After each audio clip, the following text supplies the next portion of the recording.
Welcome back to the channel, Crypto Trend Trader with a morning market update. Before we get started, I'd like to remind you this is not financial advice. I'm not your financial advisor. These markets are extremely volatile, so please do your own research and trade responsibly. Alright, today we're going to be taking a look at Bitcoin, DXY dollar index, TNX 10-year treasury yield, gold, silver, and everyone's favorite, Tesla as well. So let's get started with the Bitcoin. Here on the daily, we are still inside of the bullish control zone. We still have the histogram printing green and above the blue slope line, so everything is pointing positive on the daily. On this daily candle currently in progress, we do have a new all-time high as well. We are above the parabolic SAR, it's green, and all our moving averages are in order to the upside. So at this point in time, nothing telling us that this trend is not going to continue. We're in a very powerful uptrend, and based on all those factors, looks like we are going to continue in this uptrend until we don't. So let's take a look at the shorter time frames and just kind of get an idea what's going on here. So essentially what's happening here on the shorter time frame is we do have the bearish divergence that I was paying attention to. Basically to this point right here had essentially been one drive of bearish divergence between the indicator oscillators, two drives here between the indicator oscillators and price, and then this would be potentially the third drive.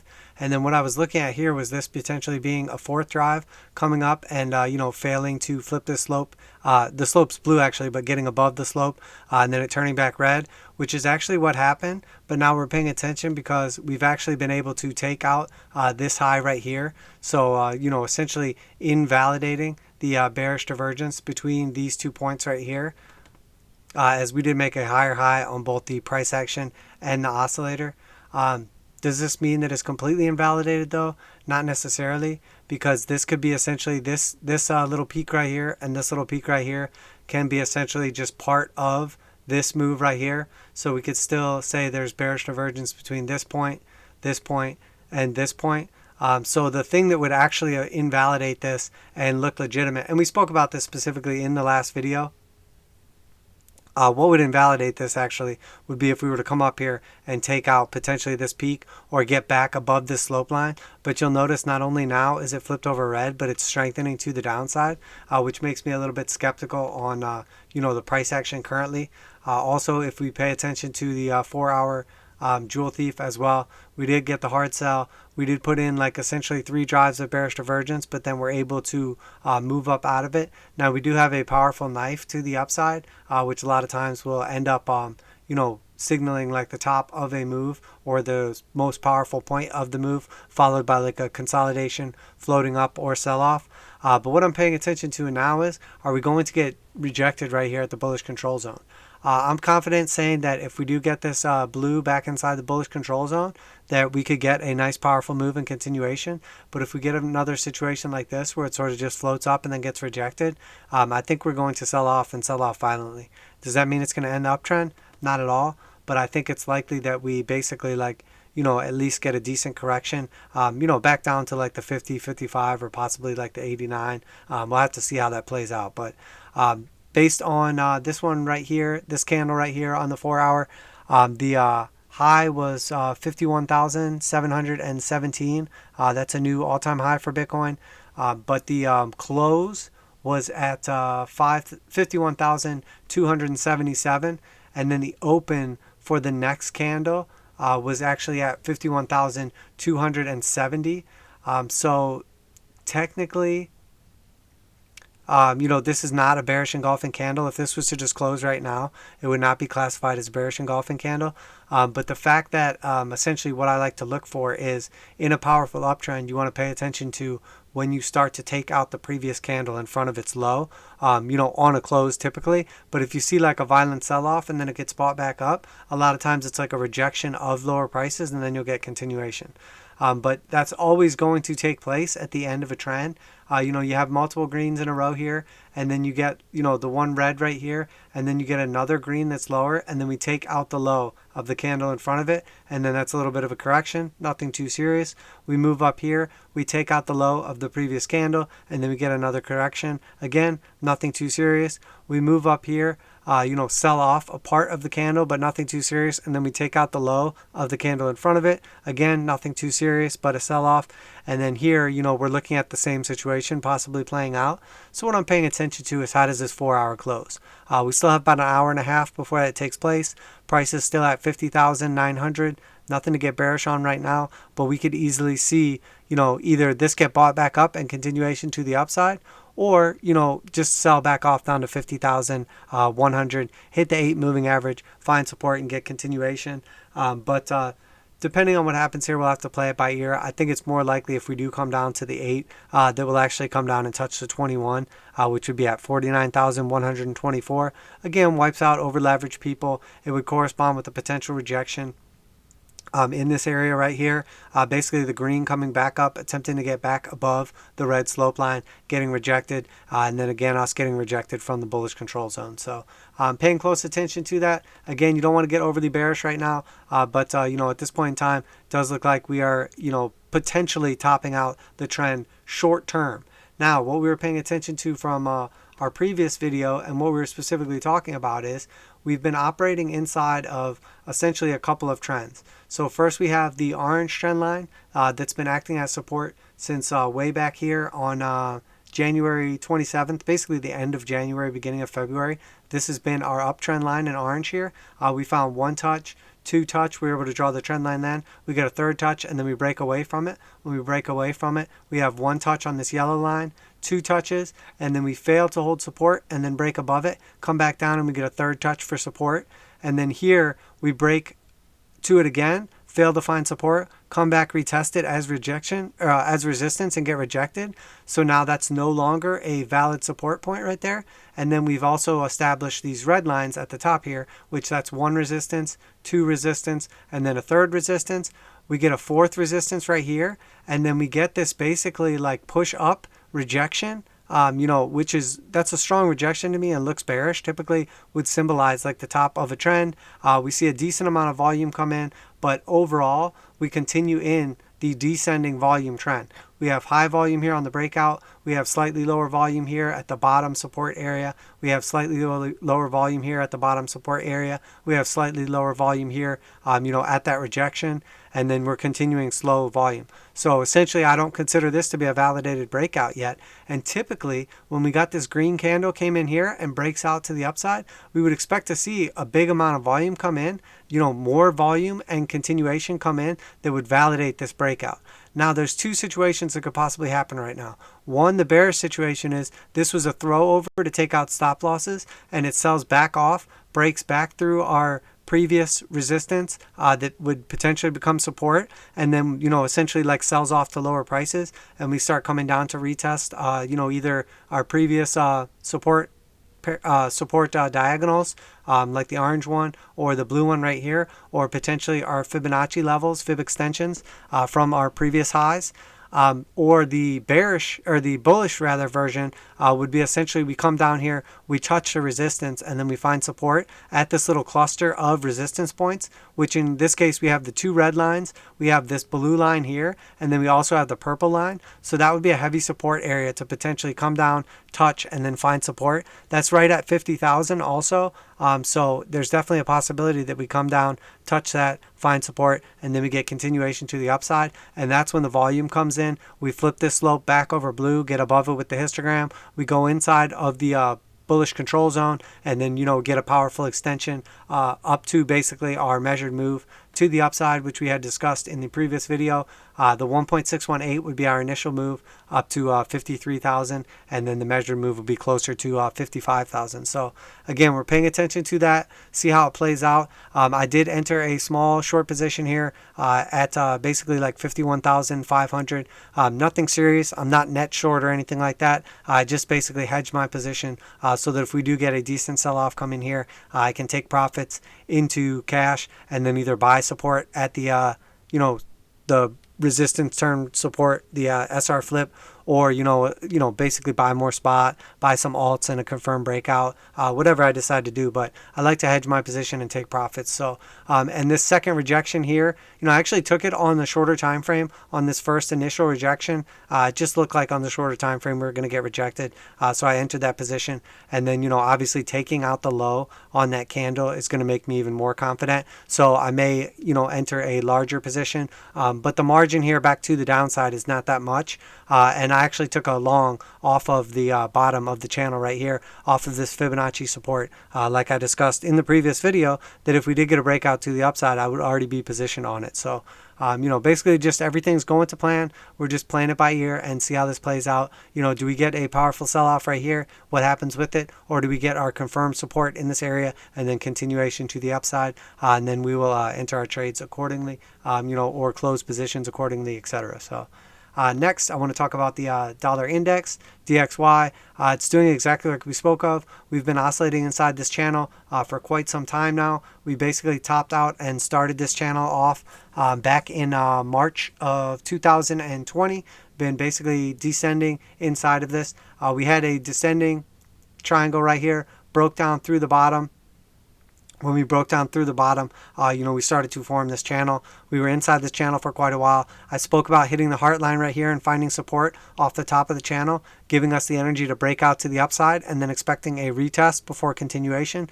We came down here, got the retest of the top of the channel perfectly, found support for multiple days, and then we started moving to the upside. So after moving to the upside, we basically got up so far to about 91.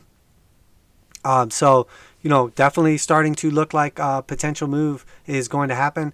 We did gap up, but then we immediately came down and, basically closed the gap as far as I'm concerned. We could still come back down here and retest it, but at this point in time, I'm expecting potential continuation. And if we turn on our moving averages, you can see we crossed the 821 back to the upside, broke down, found support, and now here we've crossed it back up to the upside again.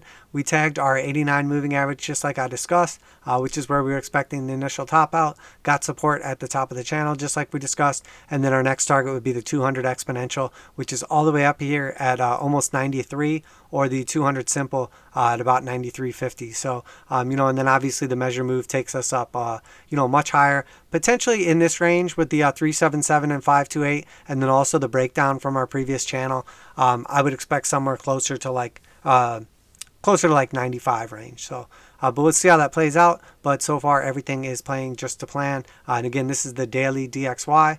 And then this corresponds actually with what's going on with the 10-year Treasury yield, TNX. So we basically bottomed out here in August of 2020, and then we started forming this channel to the upside on the Treasury yields. So when we bottomed out, we were at about 0.5%, 0.50, and then we formed this clear channel, the bottom support being in white right here, and the top resistance being in red.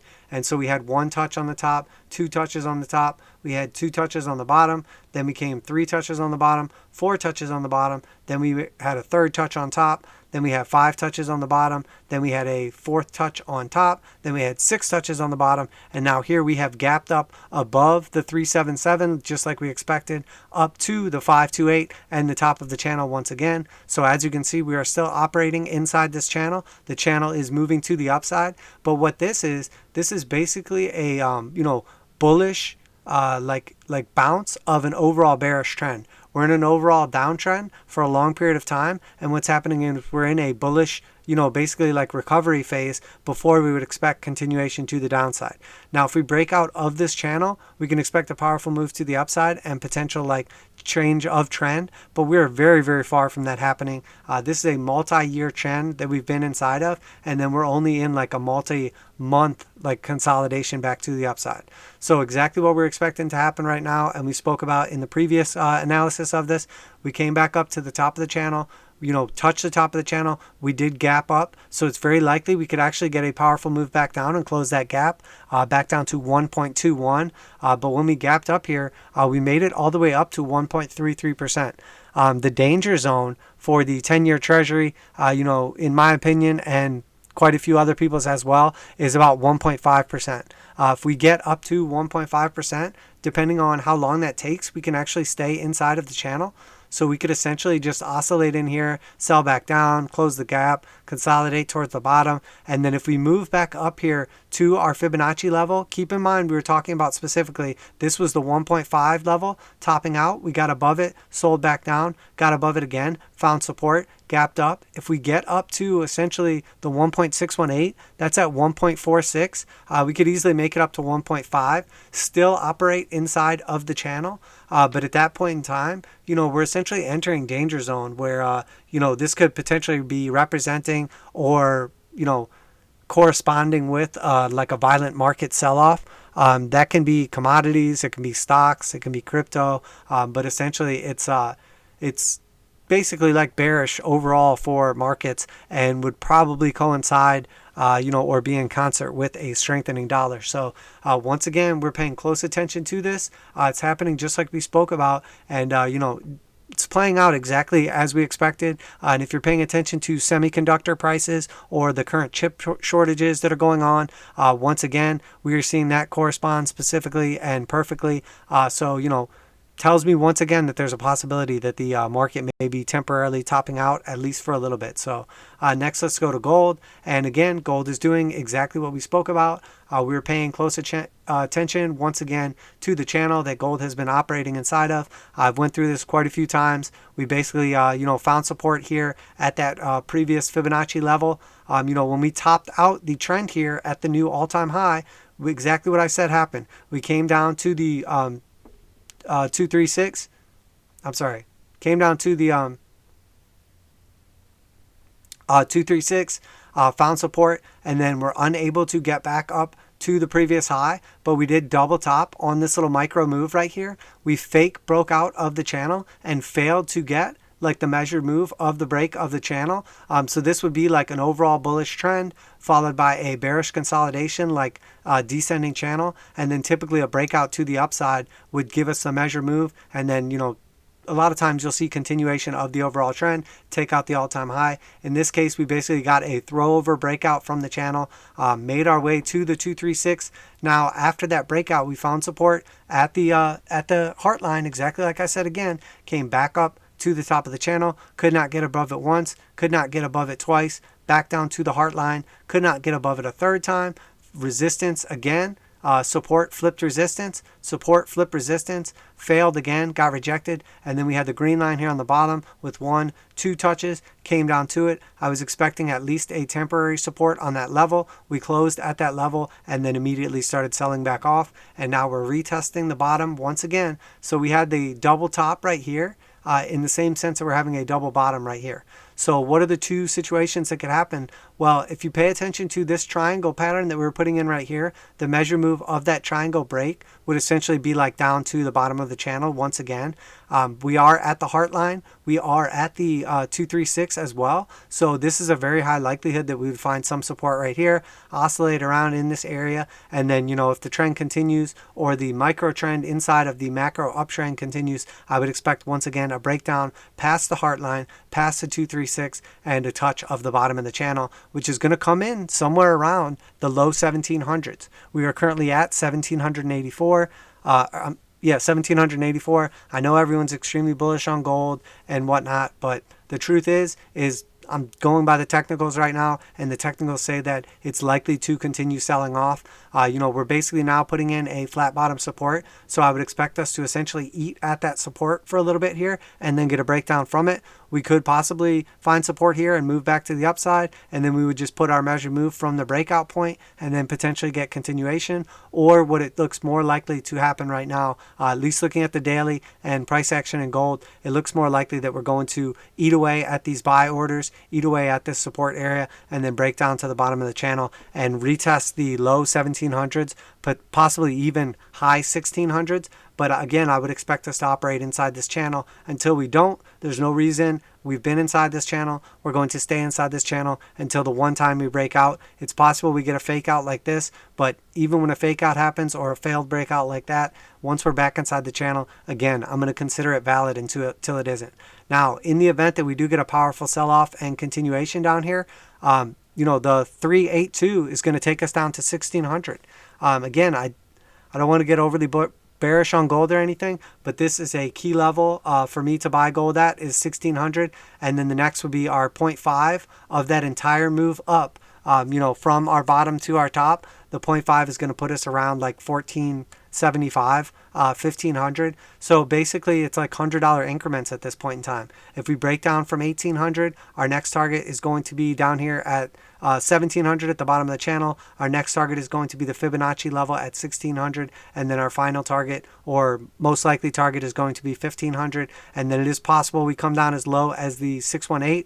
Again, this looks very unlikely to me, but that would put us at essentially like that 1350 range, which again, not overly bearish on this. Don't think it's as likely to happen, but that would be a retest of that very powerful resistance that when we broke out from, I got extremely bullish on gold because that was a long time, support or resistance that we were eating away at. And very often what happens if you don't retest support right away, that SR flip, you will get a powerful move up, come back and retest it, and then get continuation of a long-term uptrend. And again, bullish uptrends or bull markets in commodities tend to last between, 7, 10, 15, 20 years. So we could be looking at like a 7 to 10 year, very common like bull run in gold.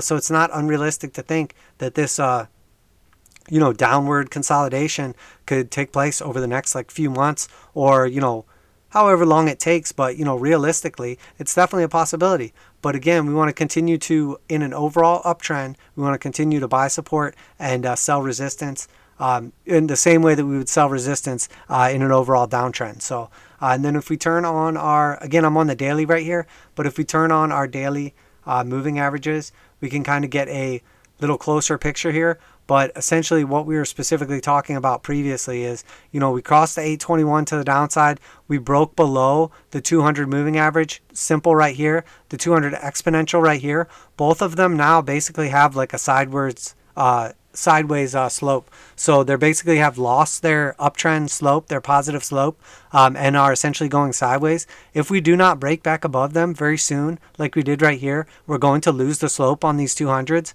And, that's how I determine on that time frame a bull or bear trend and whether I want to be buying or selling this asset. So when we're below the 200 exponential and 200 simple, and, that to me is overall bearish, and that's when I want to be getting out of my positions. So if we lose the slope and we stay below this, which are the two main criteria using moving averages, it's going to look very likely to me that the next target is going to be the 377, which again is 1729, or the 528 at 1660. So again, I don't want to get overly bearish on this. Fundamentals look excellent still with all the money printing and everything, but this is technical analysis, and technicals often trump fundamentals in the short term. Fundamentals often correspond with technicals in the long term. So I like to invest in strong fundamental companies, while the charts on shorter time frames are giving me strong technicals as well. This is not financial advice. I'm not your financial advisor. Please do your own research, trade responsibly. I'm just trying to help share my knowledge and, my techniques in the market. Again, all these indicators and oscillators are available free on TradingView, and there are in the notes below, description of the video. You can find their specific names and check them out. I'm using TradingView. Now on to silver. I'm on the silver daily. Once again, we're paying close attention to silver. It is still stronger than gold overall, but exactly what I spoke about again is happening with silver. We basically got like the silver short squeeze situation, broke out to the upside, retested the it's not all-time high, but this trend high at $30, and we basically put in this sideways channel. So our top of the channel is at $30. Our bottom of the channel is at $22 and, basically 50 cents, or closer to like 22 if you're going by wicks. But we're basically just oscillating right now. Top, bottom, bottom, bottom, all the way up to the top. So potentially come back down here to $26 and find support, or potentially come down to $22 and find support. But, this little triangle situation, we broke out of the resistance on the purple top triangle, got the measured move, but not all the way right away, came back down, found support on a key level, and then we broke out of this top. We had like basically just these 2 points right here to go by initially, but then we got a third point here, fourth point right there, break down, find support, and then break out of it back to the top of the triangle. That's when we hit the full measure move of the breakout of the purple triangle, but we failed to get the measure move of this, and that was like the Wall Street bets short squeeze situation, which we spoke about ahead of time while we were up here about how that was unsustainable, and I expected us to break back down, which we did. We then basically put in essentially, not quite, but a bearish engulfing candle back inside of the channel, failed to get back above it and find support. We kind of did, but we're just kind of oscillating at the top. So is it possible we do find support and continue to the upside? It's very possible, in which case I will enter more positions on silver. Again, it's not like I'm out here selling my physical silver by any means, but I'm not entering any bullish positions. I'm not buying with these ridiculous, $6 to $12 premiums. I'm not falling for the whole oh, you're never going to be able to get silver again. It's going to be gone. It's all going to be gone. This is all FOMO type stuff that essentially sellers say to get buyers to provide liquidity in the markets for them. Because for every sale, there needs to be a buy. And if there's not, price is going to just drop back off. And that's why price sold off so aggressively, the same way that, it pumped up so aggressively, is you broke through a bunch of resistance right here, and then it was unsustainable because people used it as a liquidity event to basically dump on the people, who just bought in and FOMO'd in. So that's the last thing you want to see happen. We are back down now at $27 and essentially oscillating at this resistance. Gold is selling off fairly violently and losing key support levels. If that continues to happen, I expect silver to do the same thing. I expect people that speculated on silver to all of a sudden start getting scared as they start to take drawdowns, and our next target to the downside is basically going to be $24 or potentially the low 20s, 22.50 roughly. And if we break out from that channel, it's going to be a violent sell-off. We're paying attention to key fib levels, at the fib extensions, the potential top out of this entire trend. There's a lot of stuff that we can pay attention to, a lot of targets. We already touched the 236 of the uptrend so far, but we did not make it down to the 382. If we make it down to the 382, it's going to correspond with this blue support line here at the bottom and our red support line here at the top, and it's going to look like a channel that we're operating inside of, just like gold. We get a pump out of it, fail to get above it, and then come back down, and that's going to put us down the 382 at $20.87. So paying close attention to all these levels, and it's not going to happen just in one little move, one little candle or whatever, but there's definitely potential that this trend is going to start selling off. We could easily find support, hold support, but it's not unlikely to think we're coming back down to the 200 simple or 200 exponential at 23.50, or potentially down to the low 20s at the 377 or 528, which correspond perfectly. Our fib levels and moving averages are telling us potentially the same thing. And for basically on the daily right now, we did lose the parabolic SAR from that initial zone. Paying close attention, not getting overly bullish. Silver is one of those assets that nobody pays attention to for months and years at a time, and then all of a sudden everybody pays attention to it like a new fad, and then everybody forgets about it, and it goes away, and then again, once everybody's forgotten about it, you start to see it move again. People rush back into it. It's very, very cyclical, and it's very volatile. But overall, great long-term, extremely good fundamentals with green energy and everything. But again, shorter-term technicals based on the daily, this is more powerful than gold. It does still look like a nice uptrend at the moment. But inside of that uptrend, we are definitely at some risk of a, potential sell-off of anywhere from 10 to 20%,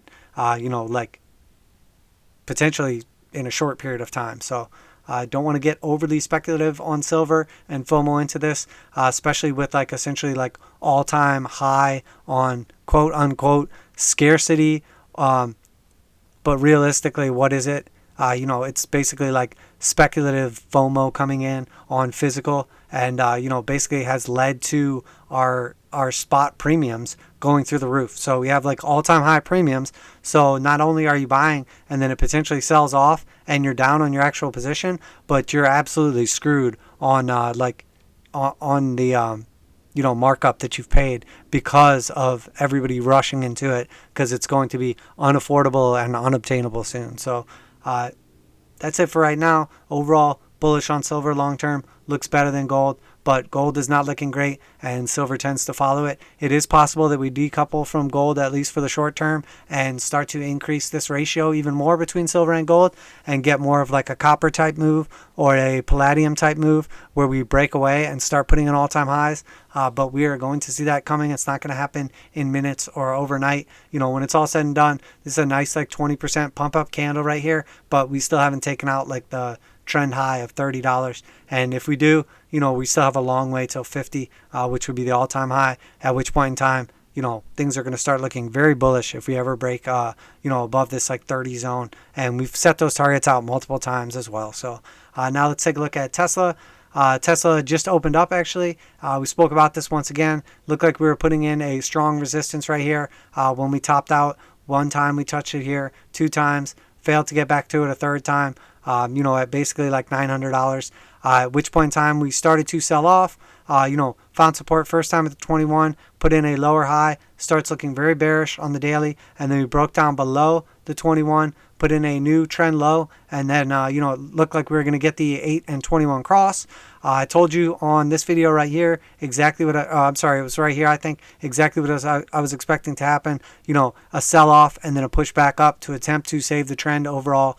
We opened back below it again, and then we got that bearish engulfing candle, sold back off, and then essentially gap down on this candle. I would expect us to come back up here and potentially close the gap, potentially get all the way back up to like $810. But, you know, at this point in time, we just found support on the 50 simple. You know, so that just is a key area that people would find support in an overall bullish uptrend. It is possible that that's it. That's our support, and we're going to move to the upside. But, you know, we're starting to look close that, you know, from our top out right here, that we're going to come down to the 236 and potentially be like topping out Tesla, at least for the short term. And if we come down to the 236, that's basically around like $700. It would be like, I think, what is it, $708, $710. Depending how long it takes to get there and how much time we go sideways, that would line up with our 89 moving average. If we do get a violent sell-off, it would take us down to the 382 at $610. And, you know, like always in an overall uptrend on a bullish market, you know, fundamentally strong asset.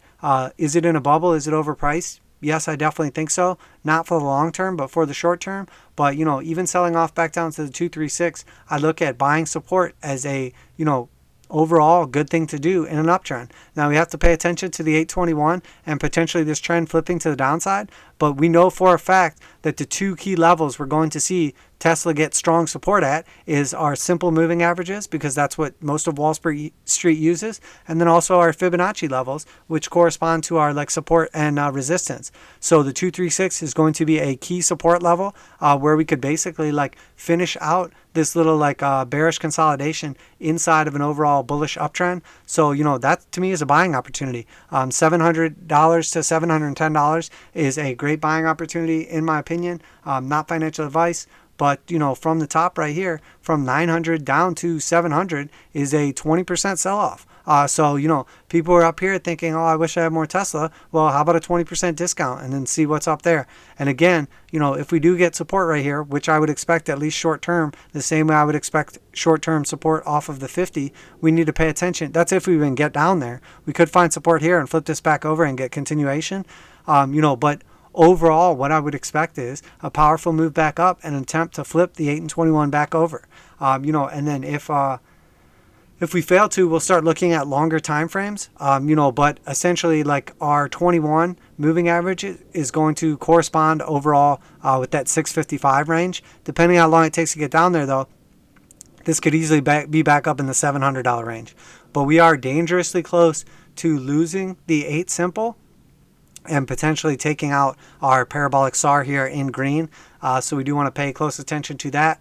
We have like 2 red histograms in a row on the weekly. You know, depending on how this week closes, we still have a couple days left. But assuming we don't get a powerful move to the upside, you know, 2 parabolic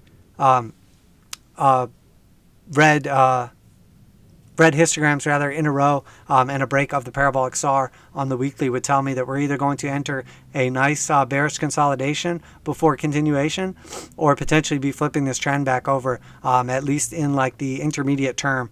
Weekly chart typically plays out over quite a while. So We'll have to see how that looks. But here on the Jewel Thief, we have the 8 crossing below the 21. Again, we could bounce this and get continuation, at least temporarily, to the upside. But the knife is starting to stick down here very powerfully. We are still in the bullish control zone, but we are going to get the hard sell if these two cross, and then we could easily exit the bullish control zone if this continues to sell off. Last time that happened, it was not that big of a deal. We actually just went sideways, pushed up, and then went sideways again. But we do have to be very careful of that and pay attention to it because that's exactly how trends, top out. And, a key support level, again, this is a very, very violent sell-off, and I wouldn't get overly bearish on this thing, but a key support level was that resistance that we could not get above on the weekly, and that comes in at $446. So is it possible that we're going to sell off to $446? Yes, that would be a 50% retracement, from the top to the bottom right here. Do I think that's going to happen? No, there's nothing telling me that that's going to happen at the time right now, but it's definitely something to be aware of because, that's a key level, especially for traditional markets and Wall Street, that you would find a long-term trend, find support, and, then get potential continuation on the macro view. So, there you have it, guys. Keeping it quick today, keeping it to the minimum. Crypto trend trader, this is not financial advice. I'm not your financial advisor. These markets are extremely volatile, so please do your own research and trade responsibly. Wednesday, 10 a.m., we're finishing up here. And, I would expect the majority of the markets to basically be showing some kind of weakness through this area. Not necessarily like putting in new lows on their overall trends or whatever. But, things are starting to look on the macro view like they're potentially getting exhausted. And based on things like, the stimulus, I think, already being priced in, all the good news for the, big V, the cerveza sickness, all being essentially priced in. At this point in time, I think that we're going to see more of a stock pickers market, more selective industries staying bullish or moving to the upside, while the rest of the market, while the indexes sort of like consolidate or potentially sell off. And then the strength in the 10-year treasury, potentially jeopardizes the entire uptrend, at least short term, as well as the strength in the dollar. So we're paying close attention to that. And then also, two other things that we're paying attention to are the semiconductors are going through the roof, and there are clear shortages, and it's not like it's happening behind closed doors. Companies are talking about it. Ford and I believe GM and some other companies have closed plants temporarily and ceased production because of those shortages and their inability to manufacture completed vehicles. And they're more and more important for a lot of these tech companies that are in overall very powerful uptrends. So, that could result in a powerful sell-off, consolidation, whatever. So paying close attention to those. And then what was the other thing? Oh, also paying attention to the repo market. We are seeing essentially a situation like we saw about a year ago. Difficult potential difficulties or upsets in the repo market. We also have heard the Fed talking about stress testing the system for a 50% sell-off or capitulation or market dump. So things like that, potentially telling me that, they are anticipating something like this happen. They don't typically stress test extremely good or extremely bad situations unless that is a potential situation that they are expecting or considering as at least a viable possibility. So am I saying there's going to be a 50% sell-off in equities, stocks, anything like that? No. Is there a potential for a potential 50% sell-off in the stock market, equities, potential bearish situation taking place in everything from equities to housing markets to speculation, including potentially crypto? Yes, I definitely think it's worth paying attention to. It's not going to happen overnight, especially with circuit breakers in place on traditional markets, but it is definitely something to be paying attention to. Especially when we start to see basically the everything bubble melting up for essentially at this point in time months or even you could argue a year. So definitely paying close attention to it, protecting those gains. The most important thing always is preserving and protecting capital and locking in gains along the way. I would much rather look back at a situation and say, oh shucks, I wish I would have kept more money in the market so I could have gotten more profits than saying, oh shucks, I wish I would have taken some profits because now I'm back down to where I started, or negative and I've lost some of my initial capital, because everyone knows that money is much harder to make and protect than it is to lose. So there you have it for today, guys. Crypto trend trader, this is not financial advice. I'm not your financial advisor. These markets are extremely volatile. Please do your own research. Trade responsibly. I'm at it.